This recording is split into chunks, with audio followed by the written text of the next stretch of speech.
Imaginez franchir le seuil de votre porte après une longue journée ordinaire et trouver vos deux sœurs et la mère de votre meilleur ami assis dans le noir, le visage pâle, les mains tremblantes. Elles vous attendaient non pas pour un café ni pour une réparation de pneus crevés, mais pour quelque chose de si interdit, de si impossible que cela pourrait bouleverser votre monde entier d'un seul mot. Et si les personnes que vous aimez le plus vous demandaient d'aimer d'une façon que personne ne devrait jamais. Suivez-moi. Ce n'est pas qu'une histoire, c'est la nuit où tout a basculé. Jake n'avait jamais vraiment réfléchi au samedi. C'était généralement des journées calmes et prévisibles. Le travail le matin, les courses l'après-midi, puis peut-être une promenade sur le sentier près de chez lui, en Oregon. Ce jour-là n'a pas commencé différemment. Il est rentré juste avant le coucher du soleil, l'odeur des pins était forte dans l'air, son corps fatigué, mais son esprit prêt à se reposer. Il ouvrit sa porte d'entrée, s'attendant au silence, peut-être au ronronnement du frigo. Mais dès qu'il entra, tout bascula. Trois silhouettes étaient assises dans son salon, l'attendant. Ses sœurs, Anna et Claire, étaient assises côte à côte sur le canapé, les mains jointes sur les genoux, le visage pâle, empreint d'une expression qui ressemblait à de l'inquiétude. À côté d'elle, presque déplacée, se trouvait Mme Thompson, sa meilleure amie, la mère de Daniel, une femme qui le connaissait depuis son enfance. Jake s'arrêta sur le seuil, ses clés toujours à la main. Ses sœurs se levèrent les yeux vers lui, le regardant avec une intensité qu'il n'arrivait pas à comprendre. Madame Thompson lui adressa un léger sourire qui n'atteignait pas ses yeux. C'était le genre de sourire qu'on arbore quand on cache un lourd secret. Qu'est-ce qui se passe? Demanda Jake, brisant le silence. Il essaya de paraître calme, mais son cœur s'était déjà emballé. Il ferma la porte lentement, comme s'il craignait qu'un mouvement trop brusque ne brise le silence étrange qui emplissait la pièce. Personne ne répondit d'abord. Claire jeta un coup d'œil à Anna, qui baissa les yeux sur ses mains. Madame Thompson s'éclaircit la gorge, mais ne dit rien. Le silence pesait sur Jake jusqu'à ce qu'il finisse par s'avancer davantage à l'intérieur. Il posa sa veste sur la chaise, les regarda un par un, puis s'assit en face d'elle.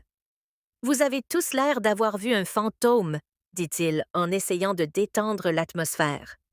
Mais personne ne rit. Ses sœurs échangèrent un autre regard, comme si elles se transmettaient un secret sans un mot. Finalement, Claire prit la parole. On ne voulait pas juste arriver comme ça, Jake, mais on ne savait pas comment faire. Sa voix était... Ça a été douce, presque brisée. Jake se pencha en avant, les coudes sur les genoux. Y a-t-il un autre moyen? Pourquoi?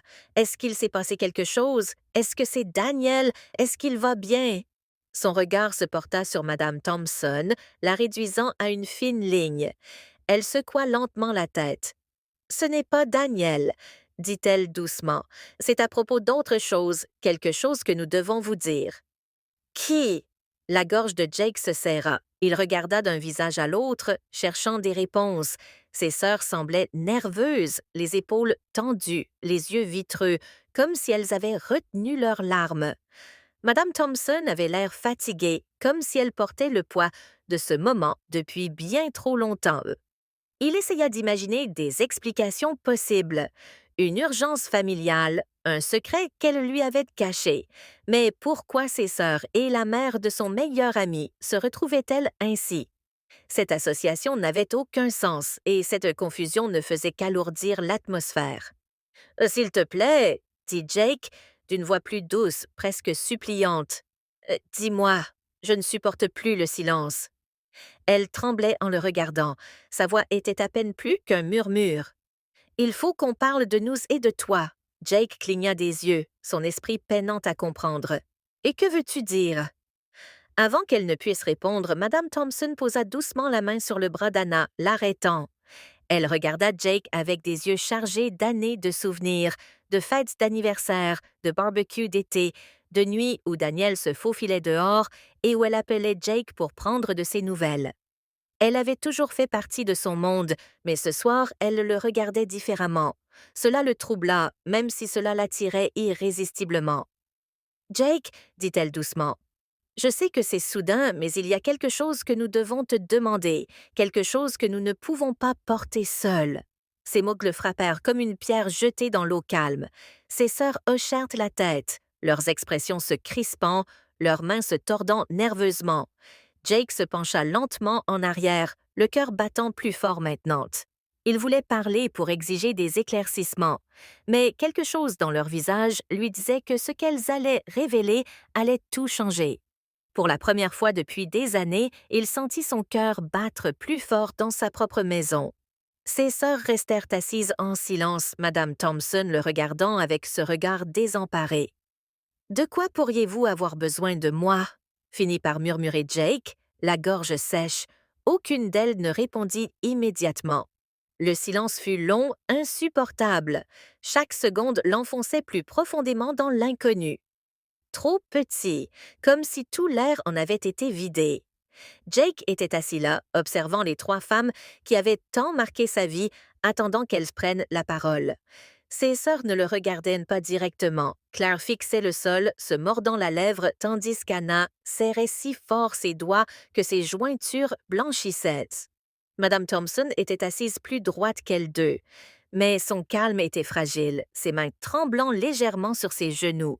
Le seul bruit dans la pièce était le tic-tac de l'horloge au-dessus de la cheminée. Chaque seconde semblait plus forte que la précédente, emplissant le silence de son rappel constant que le temps filait, et pourtant personne ne parlait. Jake sentait son pouls battre dans ses oreilles. Finalement, il rompit le silence. « Arrêtez de me cacher la vérité. Dites-moi. » Sa voix était plus ferme cette fois, mais on y percevait de l'inquiétude. Madame Thompson expira lentement, ses yeux levant vers les siens. Ils n'étaient ni en colère ni froid, mais il y avait en eux quelque chose qu'il n'avait jamais vu auparavant, quelque chose de presque douloureux. Elle avait toujours été comme une seconde mère pour lui. C'était elle qui lui préparait son déjeuner lorsqu'il dormait chez Daniels, celle qui l'encourageait lors des matchs de baseball lorsque ses propres parents ne pouvaient pas en veiller. La voir maintenant, luttant pour garder son sang-froid, le troublait d'une manière qu'il ne pouvait expliquer. « Jake, » dit-elle doucement, « nous sommes venus ce soir parce qu'il y a quelque chose pour lequel toi seul peux nous aider. Ce n'est pas simple, ce n'est pas facile de dire, mais nous te faisons confiance. » Mais le mot confiance résonna profondément, et il se pencha en avant, les coudes sur les genoux. « Si vous me faites confiance, alors dites-moi de quoi il s'agit. » Ses sœurs échangèrent un regard. Celui de Claire s'écarta, mais elle hésita. Anna lui serra la main, et elles hochèrent toutes les deux la tête, comme pour se mettre d'accord silencieusement sur qui devait parler en premier.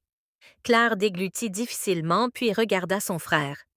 Il s'agit de ce qui s'est passé après le départ de Daniel. Elle commença, la voix tremblante. Les choses se sont effondrées pour chacun de nous, de différentes manières. Nous avons essayé de gérer la situation, mais nous n'y sommes pas parvenus. Pas vraiment. Et chaque fois que nous pensions à qui pourrait nous soutenir, qui pourrait nous comprendre, qui pourrait prendre soin de nous, ton nom était le seul qui nous venait à l'esprit. Jake fronça les sourcils. La confusion lui traversa le visage. « Moi? Pourquoi moi? Ce n'est pas parce que tu as toujours été le fort. » Anna l'interrompit, la voix chargée d'émotion. « Tu nous as portés même sans t'en rendre compte, et maintenant nous avons besoin que tu nous portes à nouveau plus que jamais. » Jake secoua lentement la tête, essayant de comprendre. Il n'aimait pas la tournure que prenait une chose, même s'il n'arrivait pas encore à l'exprimer. Il regarda Mme Thompson, espérant qu'elle s'expliquerait. Elle se pencha en avant, le regard fixe, mais la voix basse, presque suppliante. « Ils ont raison, Jake. Nous avons besoin de plus que du réconfort, de plus que des liens familiaux. Nous avons besoin de quelque chose de plus profond, et c'est quelque chose que toi seul peux nous donner. » Son estomac se noua. Ces mots le frappèrent étrangement. Ils étaient trop lourds, trop intimes. Il ne pouvait pas nommer ce qui montait en lui, mais c'était comme une vive déchirure au cœur. Il pensait avoir enfermé depuis des années. « Je ne comprends pas, » dit-il d'une voix à peine audible. « Que me demandez-vous exactement? » Les yeux de Mme Thompson s'adoucirent, bien qu'ils brillaient de larmes retenues. Nous vous demandons de ne pas nous tourner le dos, de ne pas nous rejeter. Nous avons besoin que vous preniez un rôle que personne d'autre ne peut remplir, que vous soyez celui qui nous soutient, qui nous donne de la force, qui nous montre que l'amour, le véritable amour, peut encore exister au milieu de tout ce que nous avons perdu. Les mots résonnèrent dans le silence et la gorge de Jake se serra jusqu'à ce que cela lui fasse presque mal. L'amour, avait-elle dit, l'amour, mais pas de la manière rassurante et ordinaire. Il y avait quelque chose d'indicible en dessous, quelque chose qui lui coupa le souffle. La voix d'Anna interrompit ses pensées. Jake, nous ne sommes pas venus ici pour te perturber. Nous sommes venus parce que nous ne pouvions plus le supporter, le vide, l'attente. Nous avons besoin de vous et nous vous le demandons. S'il vous plaît, ne dites pas non avant de nous avoir écoutés. Ses yeux étaient grands, emplis d'un mélange de peur et d'espoir. Claire lui prit la main comme pour la soutenir, et ensemble, elles le regardèrent avec le même désespoir silencieux. Jake se leva brusquement, arpentant la pièce, l'esprit tournoyant, le cœur battant à tout rompre. Il voulait leur crier dessus pour exiger qu'ils s'expliquent clairement, mais en même temps, il était terrifié par ce que ces explications pourraient être. Il se frotta le visage d'une main, puis se retourna vers eux. « Vous me demandez quelque chose que je ne pense pas pouvoir vous donner, » dit-il. S'il s'agit de famille, de t'aider dans les moments difficiles, bien sûr, je le ferai. Je l'ai toujours fait. Mais la façon dont vous parlez, comme si c'était autre chose, quelque chose que je ne devrais pas, quelque chose que je ne peux pas. Je ne peux pas. C'est ni ça, c'est que c'est pas. Il s'arrêta, incapable de terminer sa phrase. Tous trois l'observèrent en silence, sans nier ses soupçons. Ce silence en disait plus que n'importe quel mot. Ses genoux fléchirent tandis qu'il se laissait retomber sur la chaise. Ses pensées s'entremêlaient plus vite qu'il ne pouvait les rassembler. Dehors, le temps s'écoulait, le ciel s'assombrissait, laissant place à la nuit. À l'intérieur, Jake était assis, entouré des gens qu'il aimait, ses sœurs, la mère de son meilleur ami. Et pourtant, pour la première fois, il se sentait comme un étranger chez lui. Ils étaient venus avec une requête qu'il n'avait pas encore formulée clairement. Mais il en ressentait déjà le poids.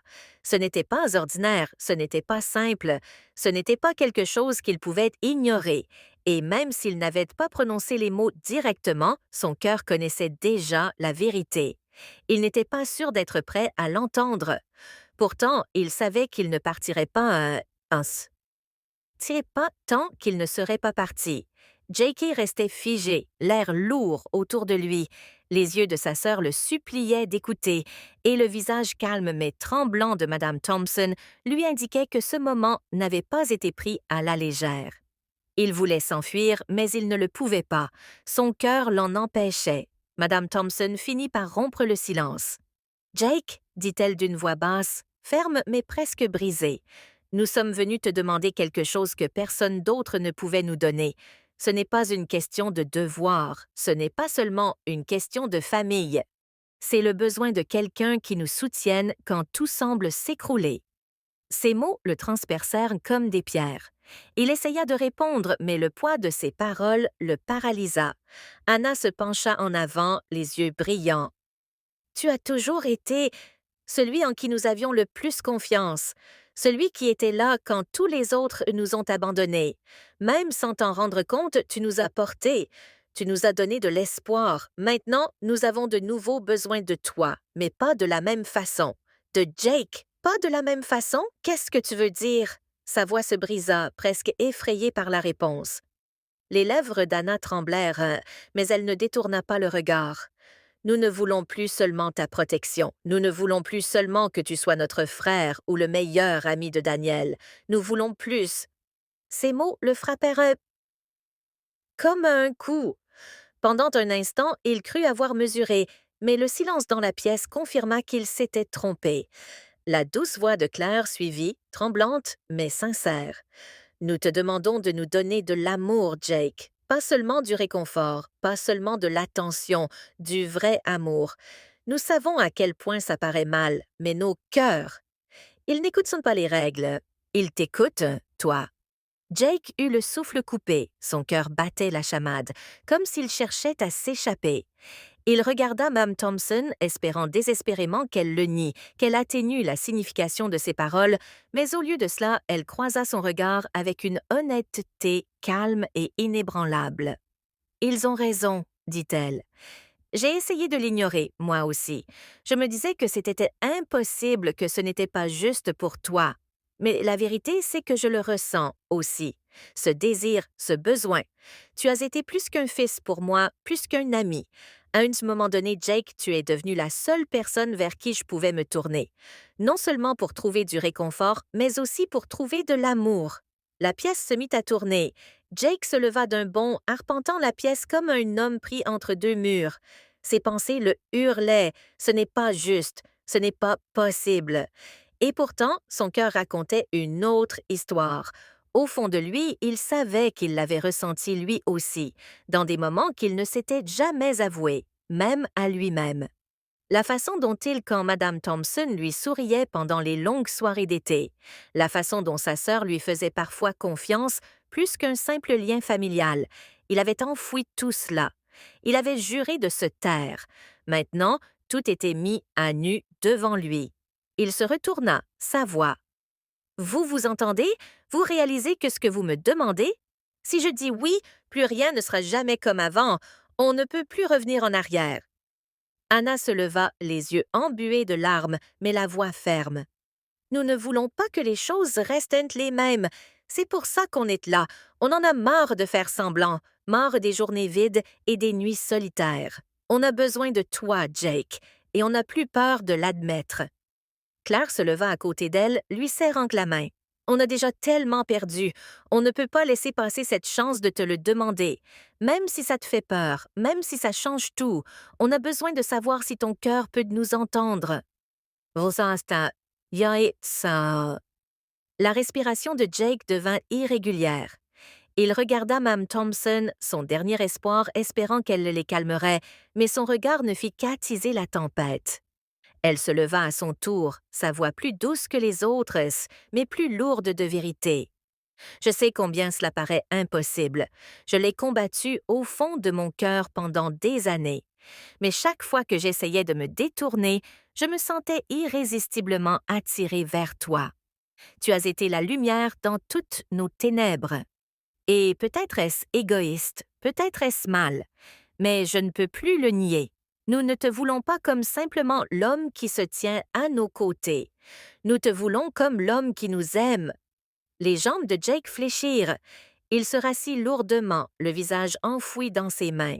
Son cœur battait la chamade tandis que les mots résonnaient en lui, le déchirant. L'amour, pas le confort, pas le devoir, l'amour. Il essaya d'imaginer l'avenir. S'il disait oui, le monde ne les verrait plus jamais de la même façon. Des murmures de jugement, des conséquences qu'il ne pouvait même pas commencer à imaginer.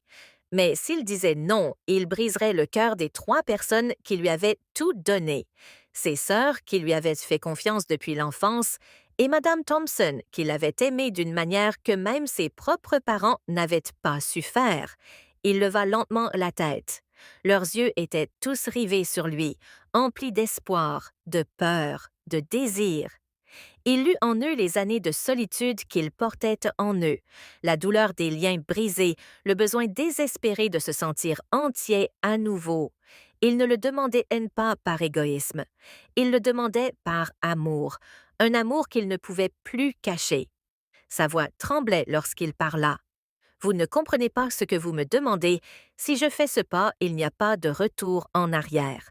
Nous ne pourrons plus jamais vivre une vie ordinaire. Les gens ne l'accepteront jamais. Et peut-être que je ne pourrai jamais me pardonner d'avoir dit oui. » Madame Thompson s'approcha, le regard doux mais ferme. « Peut-être que l'ordinaire n'est plus ce dont nous avons besoin. Peut-être est-il temps de vivre une vie authentique, peu importe ce que les autres pensent. Nous ne demandons pas la facilité, Jake. Nous demandons la vérité. » Ces mots l'enveloppèrent comme une tempête silencieuse. Ses sœurs se rapprochèrent, elles aussi. Leurs visages brillaient de larmes, mais illuminés d'espoir. Elles ne le laisseraient pas échapper à ce choix. Le feu dans la cheminée crépitait. Les ombres sur le mur vacillaient. Jake était pris entre la peur et le désir, entre le bien et le mal, entre la vie qu'il avait connue et la vie qu'il attendait dans leurs yeux. Son cœur lui faisait mal de dire non pour les protéger tous du chagrin, mais il lui faisait encore plus mal à l'idée de les laisser partir. Il ferma les yeux, les mains tremblantes. Il ne s'agissait plus de ce qui était permis ou de ce qui était sûr. Il s'agissait de savoir s'il pouvait nier l'amour qui avait brillé en lui discrètement tout ce temps. Et lorsqu'il rouvrit les yeux, il sut une chose avec certitude: quel que soit son choix, sa vie ne serait plus jamais la même. Jake se tenait au centre de la pièce, son corps se soulevant et s'abaissant comme s'il avait couru une longue distance. Ses sœurs se tenaient près l'une de l'autre, leurs mains serrées, tandis que Madame Thompson gardait son calme, imperturbable, les yeux fixés sur lui. Le silence pesait sur les murs comme un poids, et Jake sentait son cœur battre en écho dans son crâne. Il voulait parler pour ramener un sens à la nuit, mais aucun mot ne lui venait. Finalement, il murmura: Oh, vous ne savez pas ce que vous me demandez. Si je m'engage, si je dis oui, tout change. Il n'y a pas de retour en arrière. Sa voix était rauque, presque suppliante, mais aucune d'elles ne broncha.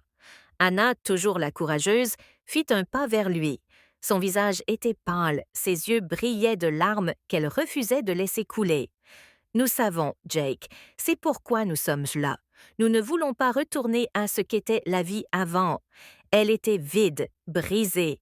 J'ai porté notre douleur seule trop longtemps. Tu es le seul qui puisse combler ce vide, pas avec le devoir, pas avec des mots, avec l'amour. Ces mots le transpercèrent, Hunt. Amour, ce mot si simple, si dangereux. Claire suivit sa sœur, sa voix plus douce tremblante, mais sincère. Nous ne te le demandons pas par facilité. Nous te le demandons parce que nos cœurs n'ont de cesse de t'appeler. Nous avons besoin de toi, Jake. Nous ne voulons personne d'autre. Les mains de Jake se crispèrent en poing. Il se tourna vers Madame Thompson, son dernier ancrage de raison. Si quelqu'un pouvait mettre fin à cette folie, c'était bien elle, mais elle ne se détourna pas. Elle s'avança suffisamment près pour qu'il puisse voir l'éclat dans ses yeux. Jake, dit-elle doucement, ils ont raison. Je n'aurais jamais pensé dire ça à voix haute, mais c'est la vérité.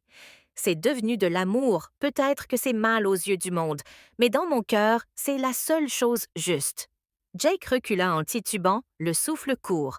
Son esprit hurlait de panique. Ce n'est pas possible. Et pourtant, son cœur le trahissait. Au fond de lui, il savait qu'il ressentait quelque chose, lui aussi. Il l'avait enfoui, nié, mais cela avait toujours été là, attendant. Il pressa une main sur son visage, secouant la tête. Si je dis oui, nous détruisons tout ce que nous avons construit. Notre famille, nos amitiés, nos vies, rien ne sera plus jamais pareil. Personne ne nous pardonnera jamais. Peut-être même que nous ne nous pardonnerons jamais à nous-mêmes. La voix de Madame Thompson s'adoucit, stable comme un murmure de vent. Peut-être que le pardon n'a pas d'importance. Peut-être que ce qui compte, c'est de choisir la vérité, même si le monde ne la comprend pas. Anna tendit la main vers la sienne, tremblante. Mais Jake, regarde-moi. Tu nous as déjà portés à travers les tempêtes. Tu ne nous as jamais déçus. Ne nous déçois pas maintenant. Ne te déçois pas non plus. Nous ne te demandons pas quelque chose de superficiel. Nous te demandons de nous donner la part de ton cœur que tu as toujours cachée. La voix de Claire se joignit à la sienne, doux mais ferme. Nous ne pouvons pas défaire l'amour que nous avons, et toi non plus. Nous le voyons dans tes yeux. Tu te bats contre lui depuis aussi longtemps que nous. S'il te plaît, arrête de lutter. Jake retira sa main, se remettant à arpenter la pièce, ses pas rapides et agités. Il était déchiré en deux. Une partie de lui criait de fuir, de les protéger, de préserver leur vie du scandale. L'autre partie faisait semblant de rester, de céder, de laisser enfin l'amour qu'il avait enfoui se répandre au grand jour. Le feu crépitait, des ombres vacillantes dans la pièce. Jake cessa de fixer les flammes comme si elles détenaient la réponse. Il se souvenait des nuits où il avait ce même feu en lui, des nuits où il s'était persuadé que ce n'était que de la solitude. Mais maintenant, en entendant leurs mots, en voyant leurs yeux, il savait que c'était plus. Ça avait toujours été plus. Il se retourna, la voix rauque. Si je me donne à ça, personne ne le fera. Le monde nous haïra. Nous pourrions nous haïr nous-mêmes. Êtes-vous prête pour ça? Anna hocha la tête sans hésiter. Oui. La voix de Claire plus douce mais ferme. Oui. Les yeux de Madame Thompson ne le quittèrent et pas. Wes. Les genoux de Jake fléchirent. 3 voix unies. 3 cœurs en attente. Il n'avait plus peur. Il l'avait choisi. Et maintenant, c'était à son tour de choisir. Il ferma les yeux, le souffle court. Le silence s'étira, seulement troublé par les battements de son cœur. Des images lui traversèrent de l'esprit. Ses sœurs, enfants, courant dans ses bras quand elles avaient peur. Madame Thompson, lui souriant pendant les dîners d'été, son rire dans l'air du soir. La façon dont chacune d'elles l'avait regardé, pas seulement ce soir-là, mais d'innombrables fois auparavant, comme s'il était leur ancre dans un monde qui n'arrêtait pas de s'effondrer. Lorsqu'il ouvrit les yeux, toutes ces silhouettes le regardaient encore, attendant. Leurs visages exprimaient à la fois le désir, la peur et l'espoir. Sa voix était basse, presque brisée. Je ne sais pas si je peux survivre à ça. Je ne sais pas si l'un de nous le peut, mais je ne peux plus nier ce que mon cœur ressent. Une larme coula sur la joue d'Anna. Claire porta sa main à ses lèvres. Les yeux de Madame Thompson s'emplirent de larmes, mais elle sourit doucement à travers la tempête. Jake fit un pas vers eux, les mains tremblantes, la voix tremblante, mais sincère. Si c'est le chemin que nous choisissons, alors nous le parcourrons ensemble. Plus de silence, plus de fausses simulations. Mais nous ne pourrons jamais revenir en arrière. La lueur du feu vacillait sur leurs visages, leurs yeux brillaient de larmes et d'une joie silencieuse. Pour la première fois de la nuit, ils semblaient libres, comme si un lourd fardeau avait été levé. Jake avait mal, mais ce n'était plus de la peur, c'était de l'amour, brut, effrayant, un amour irrésistible. Il savait que le monde extérieur ne comprendrait jamais, que chaque pas à partir de maintenant serait un combat. Mais dans cette pièce, entouré des 3 personnes qui comptaient plus pour lui que n'importe qui d'autre, il savait aussi autre chose. Il n'était plus seul, et bien que l'avenir s'étendît incertain devant eux, Jake sentit le feu en lui briller plus fort que jamais. Quoi qu'il arrive, ils l'affronteraient ensemble.